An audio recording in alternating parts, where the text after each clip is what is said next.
Yes, can you hear me on the computer? Can you hear me on the computer? I can't hear you.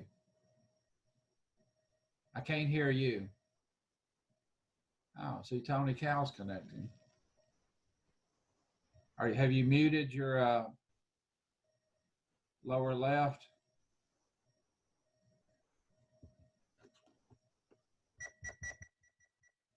I got you turned up.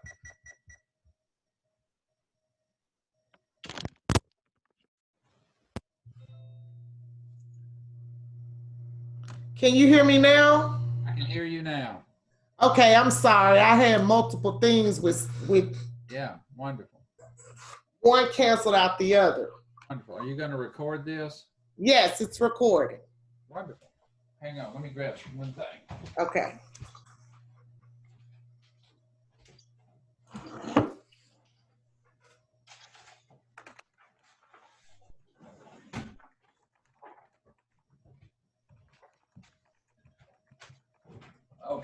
Okay. All right, so it looks like only me, you, and Tony are on the line, but that's okay. Yes, that's okay. I just welcome Tony. It's good to hear from him. Yeah. I admire Tony's courage. Me too. Very hard to not speak this language and do business here. Yes. So I'd like to go ahead and get started. Welcome everyone to our first, I hope, of many of these recordings. This is Richard Scarbrough. He is a Realtor Emeritus and becoming a really good ally to me, someone whose knowledge I trust and appreciate having.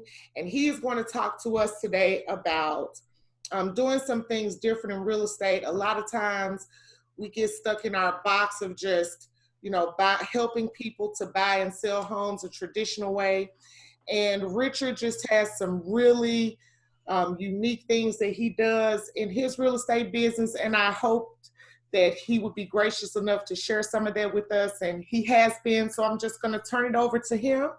And I'm going to follow his lead and then put up some sheets that he's shared with me that I think everybody should have access to. If you need them, I can email them to you, or you can stop by the office and pick them up. So without further ado, let me introduce to you Mr. Richard Scarbrough. Thank you very much, Kay. And I admire you're the hardest working woman I know and the bravest woman, because Larry asked me a few years ago to be the company broker, and I told him, no way. I can barely keep myself straight. I can't imagine being responsible for all these other agents. So we appreciate you being in that position. Well, thank you. And I want to tell the agents that are listening to this or might be listening to this, you have a very unique opportunity working for Best Real Estate Company that most agents will never have or probably never even understand, because we're independent contractors. You can pretty much do what you want to do. And I have on my little sheet, by Tennessee law and realtors policy, commissions are negotiable, but a lot of real estate agents are really in a box. And it's almost like working for the company store as a sharecropper. You can't ever get ahead. And specifically on adjusting their commission, they can adjust their commission, but they still have to pay the company the brokerage as if they had got a full commission. Now, when I say adjusting commission, most people think we always go down. You don't always go down. You can go up. So I told Kay, the most I've ever made in commission was 50%, because I didn't want to sell the property. And I told the guy that. And he said, well, gosh, Richard, you're the only guy I know I trust that'll really do it right and get me out of this mess. He had bought a real piece of property he shouldn't have. I said, I don't even want my sign out there, because I'll be the party of a lawsuit. But we sold it. I got a 50% commission. I've sold other houses at a 10% commission.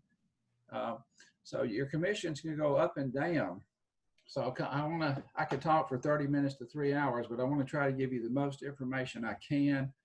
And I'm certainly glad to share.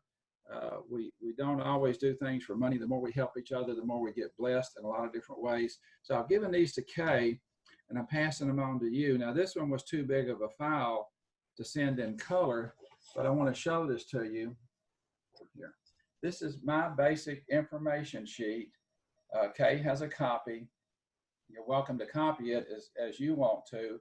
And the point is, this is called a shotgun approach. Most people are most comfortable with people that are like them. So all this in blue is basic information on me.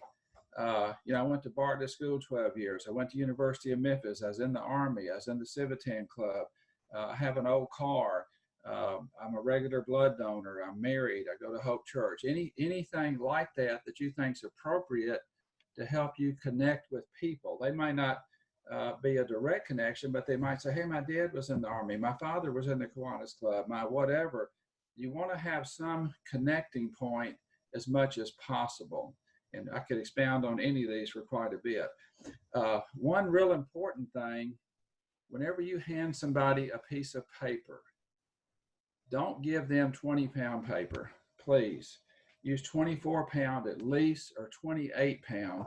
When you are handed a piece of paper, you're getting a subliminal message as to the sincerity and I'm at a loss of words here, but I hope y'all get what I'm talking about. This is printed on 28-pound paper. I go to PIP Printing, PIP, the one in Germantown. I've worked with Alan for almost 20 years. I have him print these up for me like 1,000 at a time, 1,000 at a time.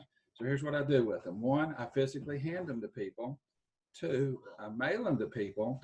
And three, when I have a listing, I print the MLS information on the back side. So each one of my listings is like a little billboard. I'll have somebody call me off a listing on a house in Bartlett, and my sheet says I buy houses. Hey, my mother wants to sell her house in Fraser. Well, guess what? I don't want to buy a house in Fraser, but I might know somebody that does. I can pick up the phone and call some other investors and help them with their problem.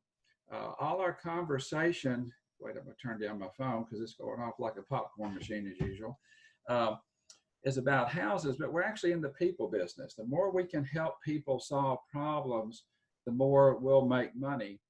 There's a Zig Ziglar saying, you can get everything you want in life if you can help enough other people get what they want. Well, what do they want? Well, they want a lot of stuff. They want to live in a different house. They want to live in a better house. They want to live in a better school district. They want to be closer to relatives. There's a lot of reasons people move. So the basic information sheet is used 3 different ways. I don't do any email marketing. I don't do any direct mail. I don't do any telephone calls. I'm an old guy. I usually do business face to face. Now, let me mention one other thing. When y'all get a business card, a lot of people come up to me, they're new in the business, and they say, can you give me some ideas? I said, yeah, I'm going to give you a very valuable idea. So let me see your card. And I look at it and I say, do you plan on doing business with people over 40 years old? They say, oh, yes, sir. I said, let me tell you something.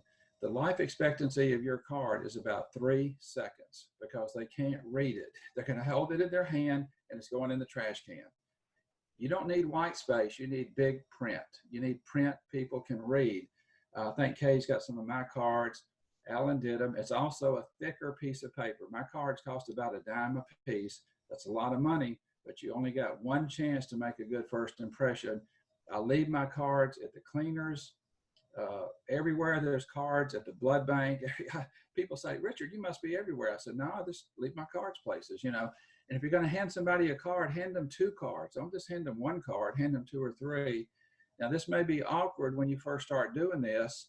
I know we can't do it now with this virus thing, but a lot of people, wherever you take money out of your pocket, you need to take cards out of your pocket. Dry cleaners, gas station, anybody everywhere. You're doing the lady at the grocery store. Hey, I'm in the house business. Let me know if I can help somebody. 3 seconds. That's it.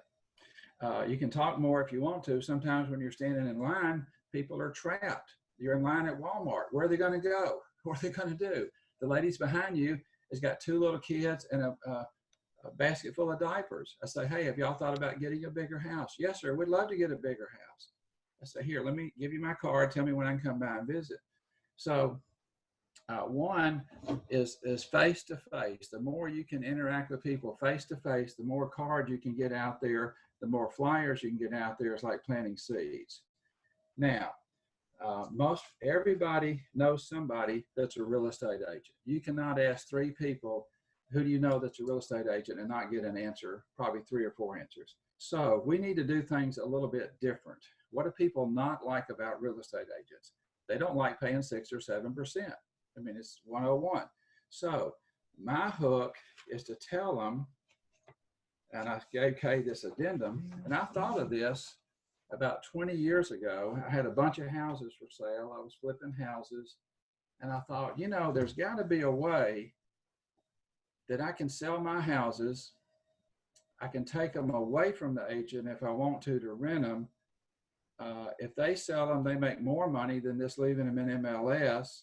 Or if I sell them, I don't want to pay a full commission. So this addendum we're going to be talking about is something I created for me to sell my own houses. At one time, I had 43 houses vacant and for sale. And I was sleeping like a baby. I woke up every hour and cried, because you figure the daily interest on 43 houses. We always had about a third of them under contract, but guess what? About a third of the houses that go under contract don't close. So you sell them over and over and over. So I showed this plan, this addendum to a couple of agents, and they said, you'll never get anybody to do that.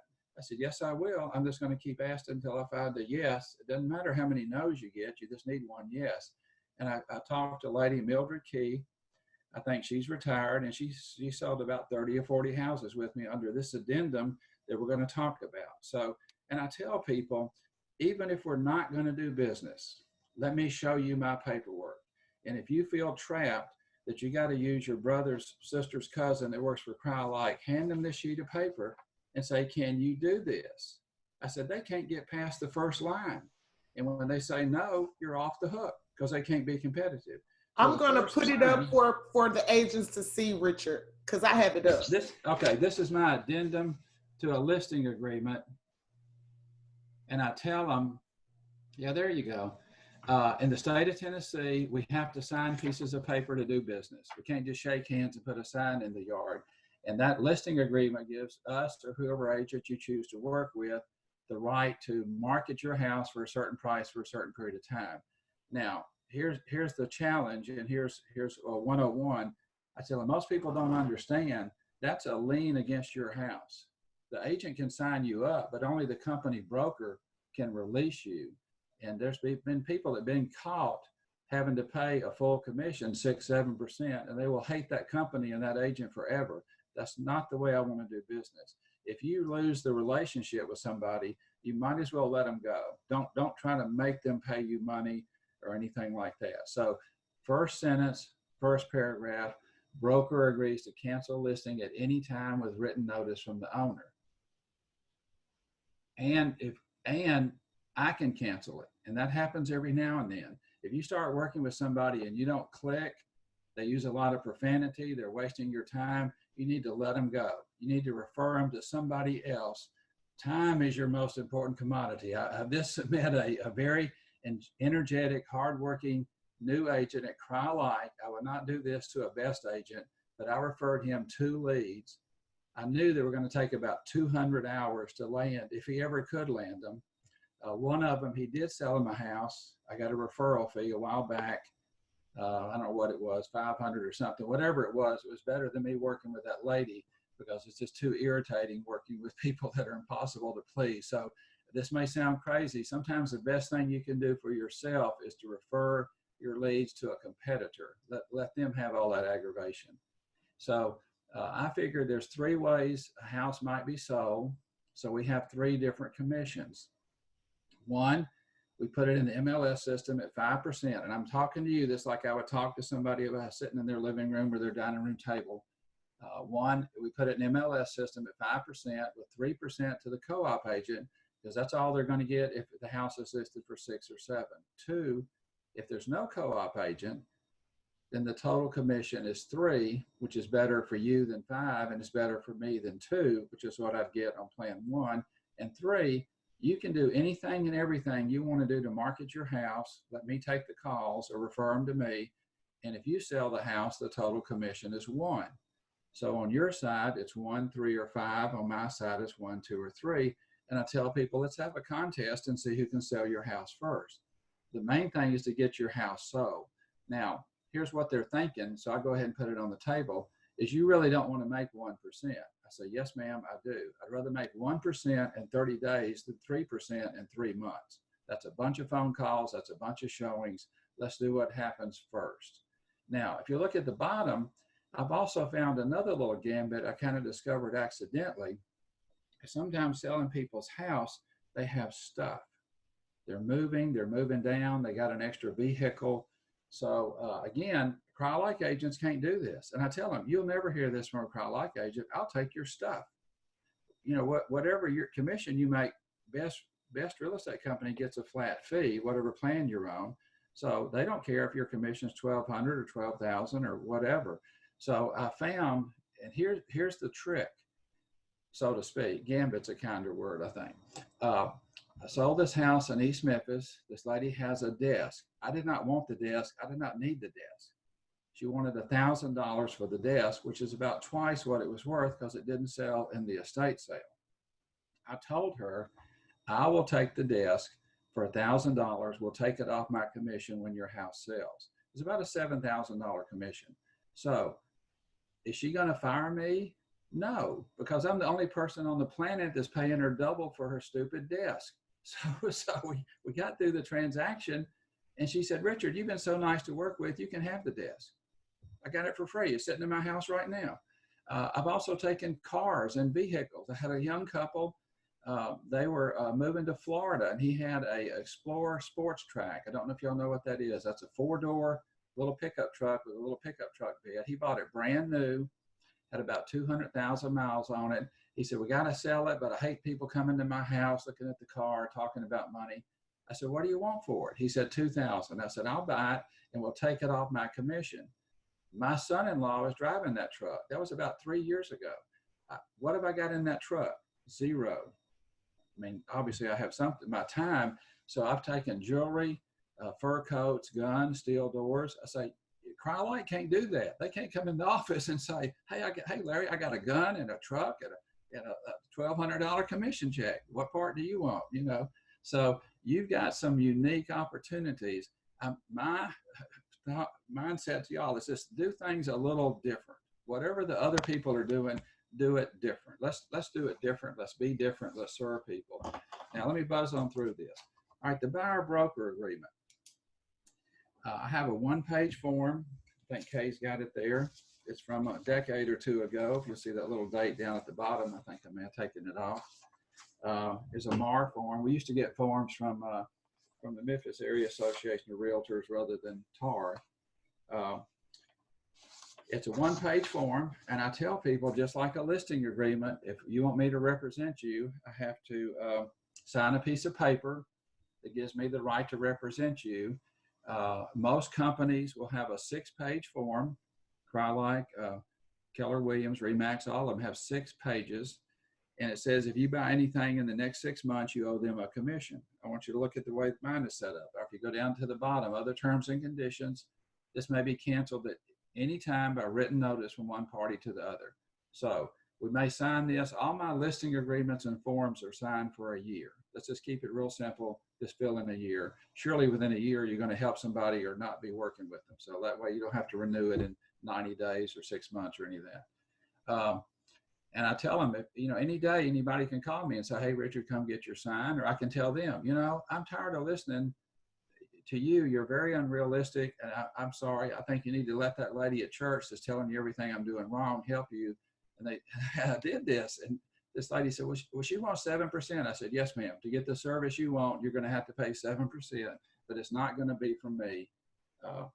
And I went and got my sign. So this works both ways. And you need to let people know this works both ways. In fact, when I sit down with people, I sat down with a lady one time out in Lakeland, and I said, why did you call me? She said, right here. She showed me my sheet. It says, I will not ask you to sign any papers on the first visit. I said, yes, ma'am, that's right. I said, you know why I put that in there? She said, no. I said, well, guess what's happening here? I said, you're interviewing me, but I'm interviewing you. I may not want to work with you. That kind of takes people back. I've got to invest time and money and hope I can make a return for my family. We might not be doing any business. And, people think, oh my goodness, it does work both ways. So you need to let them know that. So on this buyer broker agreement, if you look at where I got that little error to the sign, every now and then most of us are going to sell a house. 80% of the houses sold in Shelby County are through the Realtor system. There's a co-op commission there. You'll get 3%. Every now and then there's a 2 if it's an REO or something. But every now and then you run into something. And I tell people, most agents will not help you buy for sale by owner because they're afraid they're not going to get paid.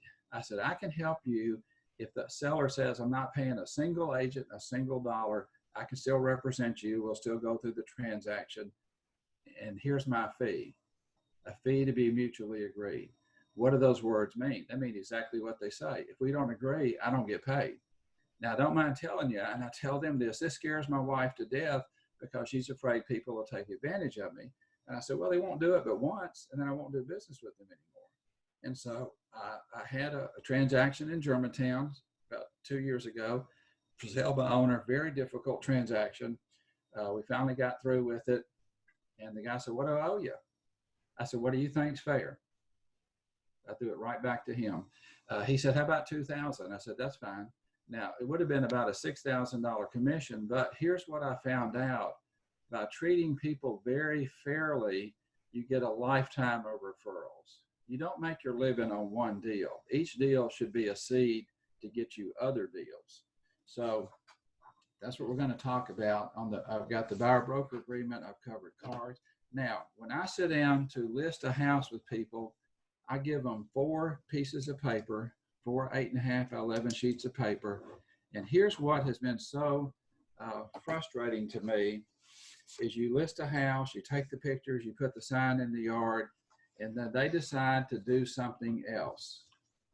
And here's the way the human mind works. Whatever you're going to do, as soon as you make that decision, whatever it is, your mind is immediately going to reverse on you. It's called buyer's remorse, whatever. And I don't want them to have listing remorse. So if whatever their possible choices are, let's go ahead and get them on the table on day one. Now, Kay, if you got this sheet, I put all 4 of these together, but I hand the people 4 separate sheets of paper. Again, not 20 pound, 24, 28. And I say, you fill this out. And when I come back, we'll talk about should you sell your house. So sheet number 1 is should we consider not selling our house, but improve it and stay here. I want you to write down the advantages and disadvantages. I want them to get all of this stuff out of their head on these pieces of paper. Number 2, should we go ahead and buy the house we want and then sell or rent our home? A lot of people don't have that choice, but some people do. There's advantages and disadvantages. Number 3, should we sell our home and then rent somewhere month to month until we find what we want to buy, or put all our stuff in storage and move into an extended stay or on a weekly basis until we found what we want? Some people can do that, some people can't. And then number 4, should we sell our home to an investor wholesale, which is going to be about 60 or 70% of what it's worth, and rent it back to them until we find what we want to buy? Now, you want them to do number 2. I want them to do number 4. But whatever they want to do, I want to get everything on the table. And every now and then I come back and they say, Richard, we decided not to sell our house. I say, that's great. It's great that I found out right then, not after I put 100 hours into their transaction. And I say, whatever you're doing, save these sheets. This seems so simple to get the ideas out of your head and in writing, but it's very powerful. And sometimes it takes several hours and several days to do this. So this is just tools I use. You may not be comfortable with them. You may not want to do them at all. But and here's where the real money is in this business to me, is grabbing these houses and or selling them to investors.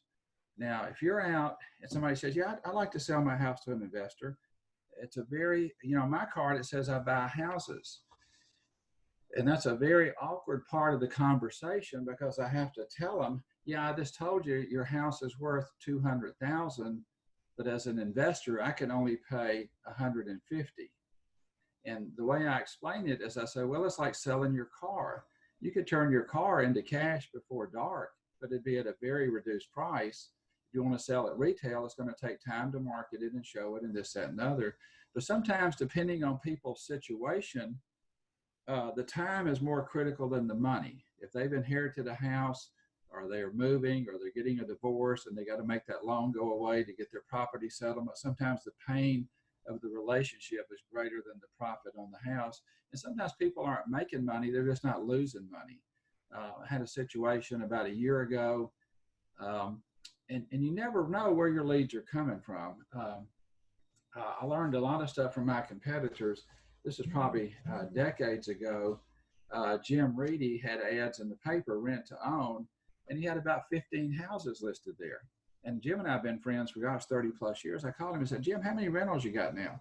He said, we don't have any. I said, what are you talking about? You're advertising homes for rent.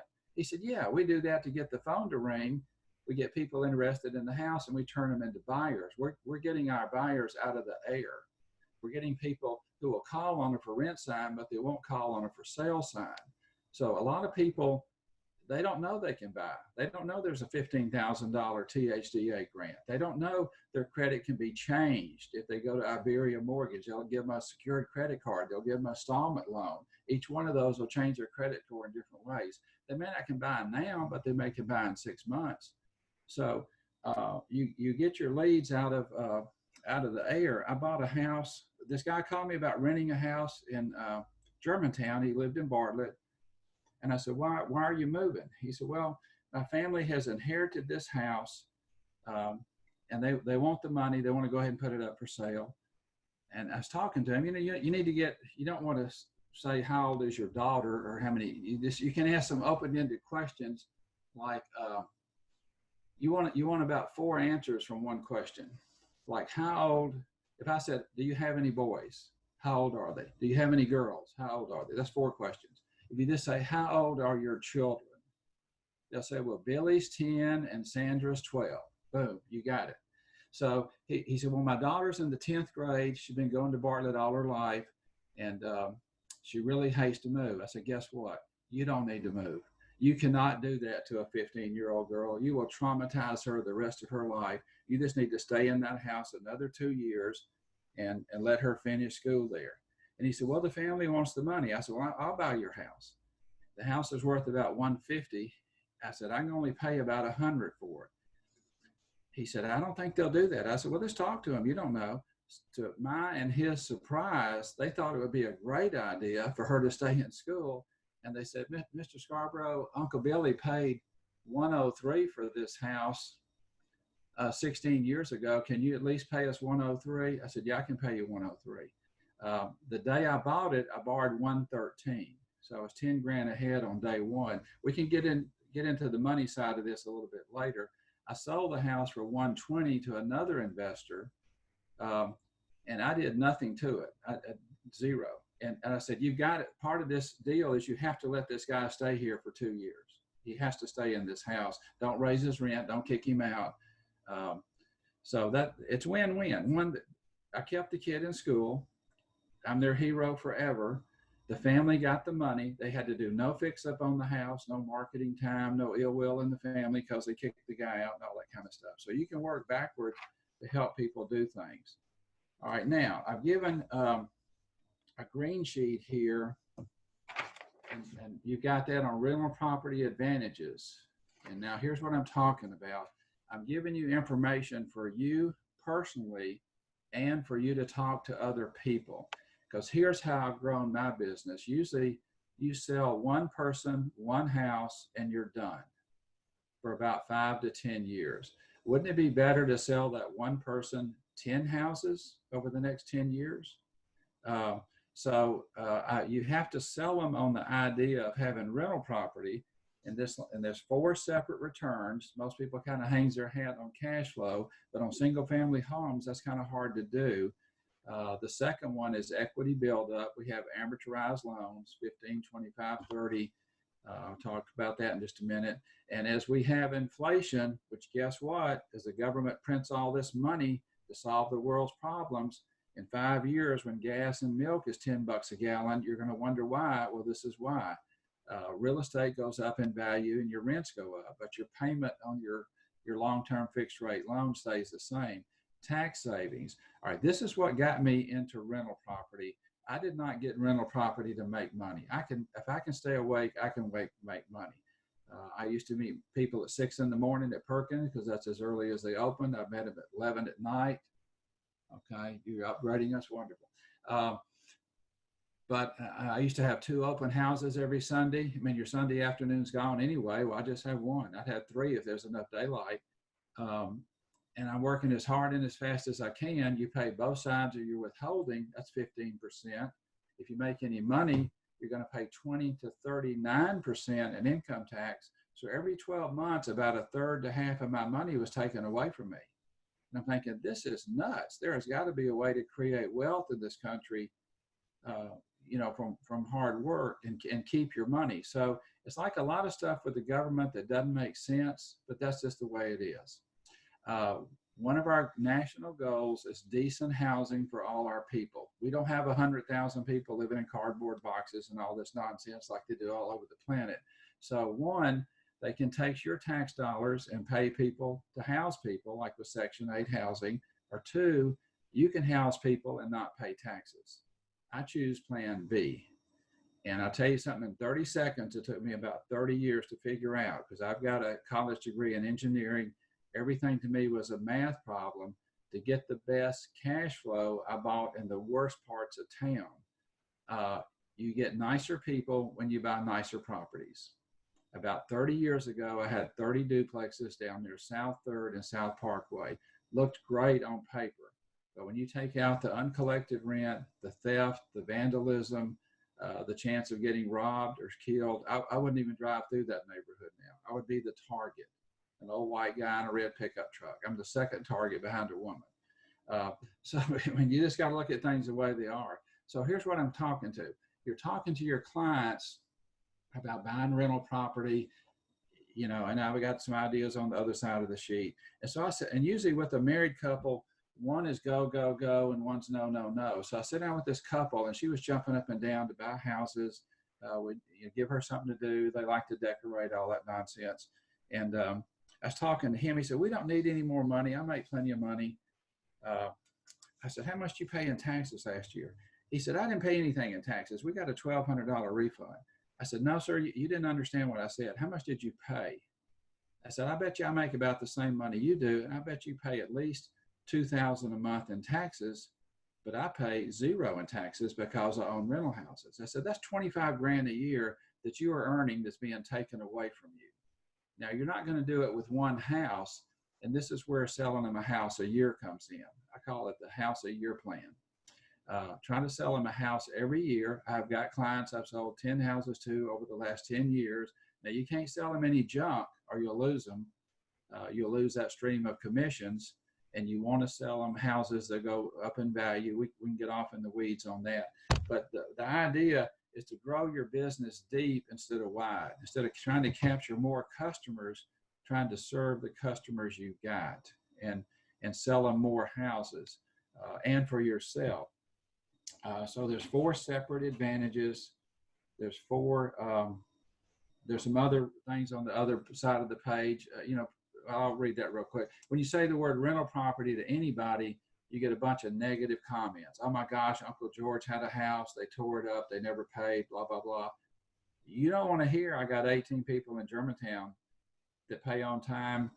I hadn't been to court in a decade. I've never held a single dollar out of a single tenant's deposit in this market, part of the Germantown, Collierville. Guess what? The math doesn't work on cash flow, but it does on everything else. I can make a nice income and pay very little, if any, income tax. The loans are coming down every month. I'm 71 years old. Earlier this year, I refinanced 4 of my Germantown houses on 30-year fixed rate loans, about $200K a house. I will not be here in 30 years. It doesn't matter, but that's $800,000 I have pushed 30 years in the future to be paid off by the tenants.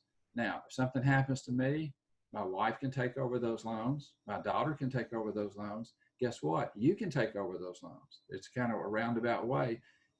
That's $800,000 somebody not has to bring to the table to buy my houses. So I had short-term debt. I had private money. I had bank loans. I took all of that and pushed it in the future at 71 years old, 30-year loans. Why 30-year loans? They have the lowest payment. Today's dollars are the most critical dollars that are passed through your hands. And that jumps over to my money saving ideas. I don't know if Kay's put that up or we got it there. I think the problem as a man, as we make money, we think our IQ goes up. And when you have hundreds of thousands of dollars in the bank, you think you're a very smart person, and people bring you ideas to do other stuff. Like, hey, Richard, let's open a used car lot. Let's buy a cotton gin. Let's start a Christmas tree farm. I can tell you a half a dozen ways to lose $50,000. And I got into some big apartment deals, and the math works both ways. You can make $1 million or lose $1 million. And I basically lost it. And we went totally and completely broke. And so we had to watch every single dollar that passed through our hand. And these are ideas that I did. This is not just stuff we made up. And I think in there you'll read, my daughter said she knew we wasn't poor anymore when we didn't have to buy our cereal in those big plastic bags. I mean, I've had my phone cut off. I've got those brown utility bills where you had to go down to Hollywood in summer and stand in line and pay in cash. So as we go through this trying time for yourself, friends, relatives, every dollar counts. You've got to save it. You've got to not spend it. You just got to be real critical of the money you're in control of, because it's gonna diminish. Now, in the process of being an agent, I guess I'm a slow learner. I started in the mid-70s. A lot of my friends had gone to Vietnam. I was in the Army. I was in the paratroopers, which in Vietnam, they decided it wasn't a good idea to send parachute guys floating down in the sky. So thank goodness I didn't have to go overseas. But a lot of my friends came back and they were buying houses, nothing down, VA. And then a year or two later, they were selling them. And I remember a couple of times I would be sitting at the table and I'd say, you know, Bobby has owned this house 18 months. He got in it for nothing. I got a check for $1,200. He just got a check for $18,000. I need to sit on that side of the table. So I figured out I need to be I started buying and selling houses. And so as an agent out here marketing to help people buy, sell, and rent houses, you have the opportunity to really make some serious money. And here's what I'm talking about. Now, people think there's all kind of secret place where do you get good deals. You don't get good deals, you create good deals. And I'm gonna give you a real good example here. And I do this 3 or 4 times a year. So I get the listings just like y'all do. I set up a search for all the listings in Bartlett, Germantown, Collierville. First, I look at the pictures if the house is vacant. Then I go down to Realtor comments, and there may be something like no showings after the estate sale, which guess what that means? The house is in an estate. Guess what else that means? They're probably, without knowing the names, I can tell you the cast of characters in an estate. One person wants their share tomorrow afternoon. Whatever they got was free anyway. Give me my money now. Somebody else, no matter how much it is, it's not enough for mama's house. We're going to wait till we get full price. And that's a separate story. So as these houses come through, there's a little gambit that some agents have been doing in the Collierville, Germantown area for a while. They'll list a house lower than it's worth. And I'm going to give you an example. You can look all this up. 84 Berryfield, Berryfield. That's about a 250 house. It was listed for 225, and they'll bring it out on a Thursday. I've seen this more times than I can count. Seller will take highest and best offer Sunday at 5. Highest and best. Now think about those words. So I look at the house, man, this is a really nice house. 4 bedrooms down, about 10 years old, a big cove lot. And I offer them 200, all cash as is, close immediately. That's a typical investor offer. You can make it subject to inspection, but we're not going to ask you to do any repairs. And so they counter back. The lady said, I've got 4 other offers. They're all higher than yours. Do you want to raise yours? I said, no, ma'am, nobody can close faster than me. I can go from contract to closing in 24 hours. All I need is title work. Now, it's not that I have a pot full of money. I have people that will loan me money. I can pick up the phone and get checks, and you can too. I'll explain that to you in a little while. So they counter back at 210, and I'm telling Pam, I think I'll counter back at 205, 208. And she said, have you seen this house? I said, no, I've never seen it. I just see it online. She said, let's go look at it. So we go look at it. I thought, wow, this is a super nice house. We could live here. I mean, so we took their offer, their counter to me of 210. I took it. I just bought a house I didn't want, I didn't need. I used borrowed money, private money. That's when you borrow from an individual. And I said, I need to sell this house. And so I turned around and sold it. And if you look at MAR data, we closed on 313 for 210. I sold it on 327 for 250. 14 days, 40 grand spread. How did I do that? Well, here's how I did it. Now, before I tell you that, did I take advantage of the seller? No. I made them an offer and they took it. Did I take advantage of the buyer? No. Guess who the buyer was? Carla Faye Tarleson. Very smart lady, very knowledgeable. I did not trick her. I told her exactly what I was doing. It's a straight up deal. And the house worked for her because I gave her 100% on her financing for a year. I said, here's what's going to happen. You own this house at least 6 months, and then you can come in the door and get it appraised based on the appraisal, not the sales price. And an 80% loan will cash me out 100% at 250. And that's exactly what she did. So we made 40K. It took about 10 months for her to get everything together. Her house, that house appraised for like 280. It's a very nice house. Now, here's why the people sold it. People don't know what they don't know. The back, that's a big cove lot. The back part of that lot is in a drainage ditch, which put the lot in a flood zone. They were paying $265 a month for flood insurance, which they thought was the end of the world. We can't live here and pay all this money forever. So they bailed out of the house, or at least that's the story I got. You can do what's called an elevation survey, have a surveyor come out and on the floor of your house, say this is 328 feet above sea level. The bottom of that drainage ditch is 318 feet. We're 10 feet above the floodplain. Depending on your lender, you may not need any flood insurance, or it may be based on the elevation. So I made money, the agent made money, Carla made money. And that's the way I liked it. I'd rather get 20, 30, 40 grand on a deal than a couple of $1,000 commission. But being out here swinging is how you find these deals. Also, as an investor, you'll quickly find out agents either love you or hate you, because they've done comps, they've told people what the house is worth, and then you come in at a real low offer. But sometimes that works to your advantage. It's been a few years ago, John Criswell, the Crowlike manager out at Arlington, he called me and he said, Richard, I've got a new listing in East Memphis. I want you to make an offer on it.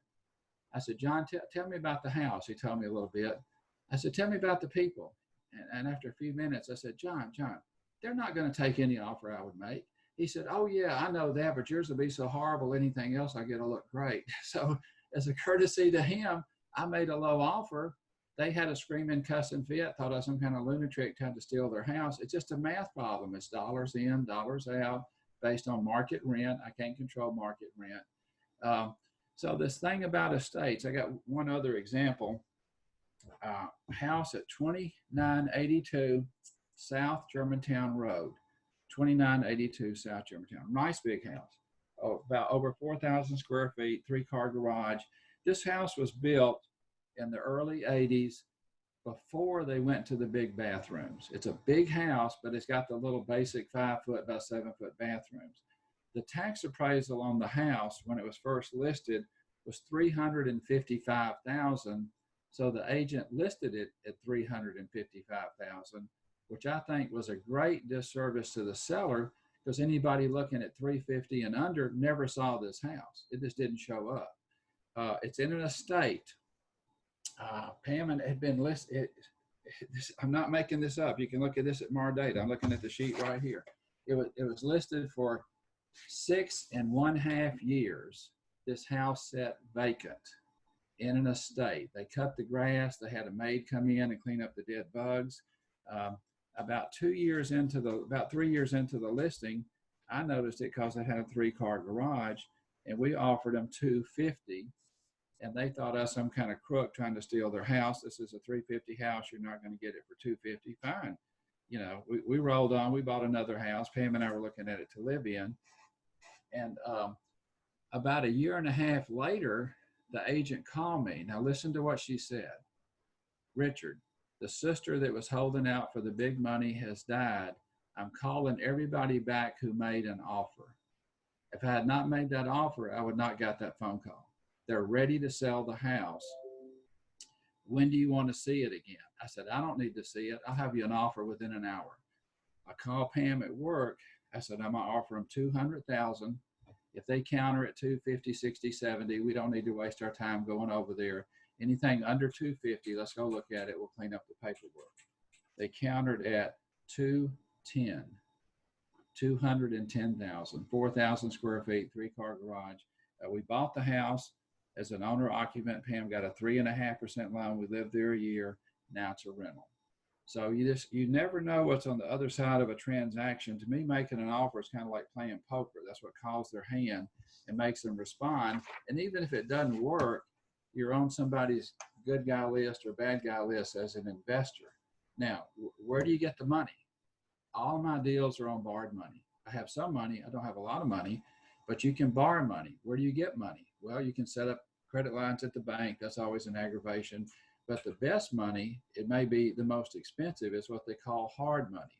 Individuals, people with gray hair, your friends and relatives, where they got their money right now in the market. They just lost a third. Guess what? They're about to lose another third. They need to put it, this was off the phone with a guy, put it in you can take your retirement money, your 401k money, wherever they've got money, you can move it sideways. They don't have to check it out and pay any tax, although the penalty has been paid for now. I would suggest they use a company called Equity Trust. That's an IRA. I've been a custodian, and I just 60 minutes ago was telling a guy, go to their website, trustetc.com, and see how to move your money sideways. Now, what do you do with the money? Well, I don't want rental houses. I don't want to buy houses. I don't want to deal with tenants. Fine. Loan me your money. What are you going to get? You're going to get a first mortgage on a nice house. You're going to get my personal promissory note. And if I get run over by a concrete truck, you just got a nice house. So people have money. If you put it in the bank, they're going to get 1, maybe 2% interest. We got money in First Tennessee. I get my statement. It's got like 43 cents interest. I'm talking, this was a couple of months ago when you can actually talk to people in the bank. And I go in there, I said, lady, I thought we got 2% on this. She said, yeah, you're getting 2%. I said, I can do math. This is not 2%. I said, look at my statement. I'm getting 0.02%. That percent sign means 2 decimal places. I'm getting 0.0002%. I said, we're moving our money. We're 43 cents. Just don't even put it on my statement. It just irritates me. Just pay me nothing or pay me something. So people now that have money, you will be doing them a great service if you can help them move their money where they don't lose any more money. And my hard money lenders, I've got working relationships with them. I pay 6, 7, 8%. If you're a beginner and you know nothing about nothing, you're going to probably pay about 12%, which means you need to hustle. You need to work night and day. We've loaned money out of Pam's IRA to an investor. We just made another loan to an original investor. Come to the investor meetings or go online, talk to the guys with gray hair, talk to your friends, your relatives. What are you doing with your retirement money? What's it done lately? You will help them and you can use their money. But when you pay 12%, most I ever paid for money was 18%, but these deals take money, but you just have to move faster. You know, you can't wait, do a 6-month rehab. You got to do a 6-week rehab. Now, that's the basic stuff I wanted to go over. I hope some of this helped y'all. Kay is going to take your questions, and then we'll probably do a follow-up with another meeting with the questions that are beneficial to the most people. Kay, do you have any comments or questions now? While we still got just a couple of minutes. I think this was awesome. I am going to, it was recorded, so I am going to put it out to everybody so that you can listen from beginning to end. Those of you that joined us after, it'll be on our Facebook page. It's on our new YouTube page for Best Real Estate Company. And please, please send us your questions. This is something that I've been thinking about for a long time, trying to figure out how to get information to you from people like Richard. If we're going to survive this situation that we're in, our businesses we need to think outside our regular square box. Okay. Richard is one of those people who does that. He has a very solid plan. We're both members of the Memphis Investors Group, so you can go there and learn so much and meet so many people that do this type of stuff every day. It is legal for those of you who have said that to me. I don't know how I can be on this side and be a realtor. Is it legal? Oh, yeah. It is very legal, people. It is an opportunity that is open to everyone that is willing to take a chance. And now is the perfect time to do it. So those are my comments. And I look forward to getting your emailed questions. You can send them to me via text. Richard and I will go through them. And like he said, we'll have an answer on the next episode for those questions that the most people need answers to. Thank you, Kay. Thank you for the opportunity. One other idea, whenever you have a problem or an opportunity, ask yourself the same question 5 times. What else can I do? What else can I do? What else can I do? The first, second, third answer will be pretty simple. The fourth and fifth answer, your mind will get real creative if you just keep asking yourself, what else can I do? When you got 43 houses at night and you can't sleep more than about 30 minutes, your mind keeps asking yourself, what else can I do?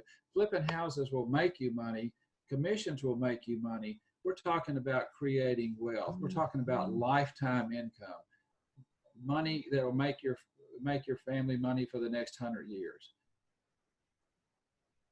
All right, Kay, I see you waving. I guess I'm gone. Yes, I have another appointment that's 7 minutes early, but that's okay. He's a friend of mine. Good. Thank you. See y'all later. Yes, see you guys later. Thank you for joining, and I'll have this video out to you later today. Okay. Bye-bye. Bye-bye. Professional studies.